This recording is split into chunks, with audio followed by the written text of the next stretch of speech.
Byatangiye bite? Ni kenshi mukunze kubona moto za sipiro abamotari bagenda bazikoma kenshi cyane ndetse bavuga ko zikomeje kubateza impanuka za hato na hato. Ndagira ngo iyi nkuru tuyinjiremo gutya nawe tugiye kubana muri iki kiganiro. Ni ubwo moto yari iparitse mu karere ka Kicukiro, umurenge wa Kanombe, ikaza kuba yafashwe n'inkongi y'umuriro bitunguranye ndetse bikaba byatunguye benshi, ndetse bakaba baje kuyihagarikira ikarinda ishya igakongoka nta n'umwe yijimije. Iyi nkuru ikaba yaje kuba isakara hirya cyangwa se ikaba igenda turendinga ku mashusho media agiye atandukanye. Ndagira ngo tuyinjiremo gutya nawe tugiye kubana, urava hano muri iki kiganiro usobanukiwe buri kamwe kose akantu ku kandi.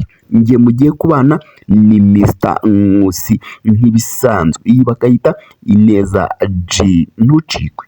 Ariko mbere y'uko dukomeza n'iyi nkuru, akantu gato ubanza kumenya ni uko abanyeshuri b'abasudaniye bakomeje gukora urugomo bitwaje kugenda bagatega moto, bagera aho bagiye ntibishyure ahubwo bakagerekaho kurwana cyangwa se gukubita uwabajyanye. Iyi nkuru nayo turaza kuyigarukaho hano akantu ku kandi.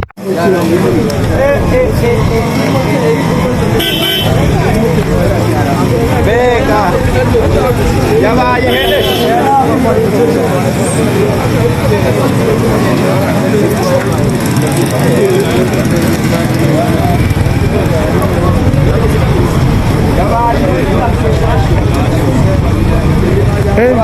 Biri hano i Kanombe na Gasa.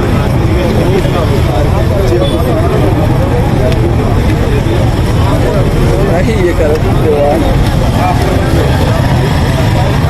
aje litanyira hiye